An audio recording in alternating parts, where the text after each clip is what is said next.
तिमी नजिक आउँदा बढ्छ मेरो धड्कन भन्ने गीत छैन त्यो एकजना एआईले हालेर एआई को भिडियो चाहिँ बवाल कुदेछ नो हार्ड फिलिङ्स है फेरि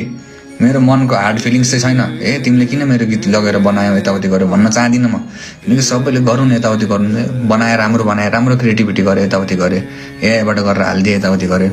लभ छ माया छ है अलवेज लभ छ म ब्रदरलाई पनि एकदम भनौँ न माया छ यताउति छ त्यो गीत चलिरहेको छ त्यो सबजनाले कुलबेको गीत यताउति भन्छन् तर मैले अब त्यो प्रमोटै गर्न मिल्दैन क्या राजाहरू बुझ्यौ नि एआईबाट बनाएको यताउति गरेर सिङ्गरहरूलाई चाहिँ नराम्रो लाग्दो रहेछ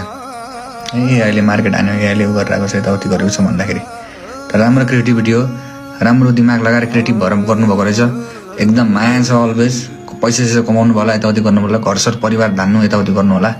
अलवेज रेस्पेक्ट छ म त्यस्तो नराम्रो मान्ने मान्छे होइन यसले बनायो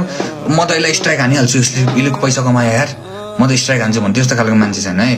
घरसर यताउति गर्नु खर्च सर्च चलाउनु लभ अलवेज लभ ब्रदर 700 हाम्रो नजिकै हो क्या 1 मिलियन वटा टिकटक बनेको छ यार 1 मिलियन प्लस टिकटक यार एउटा गीतमा 700K वटा टिकटक बनेको छ यार नट अ जोक यार 700K यार है सबलाई माया छ लभ छ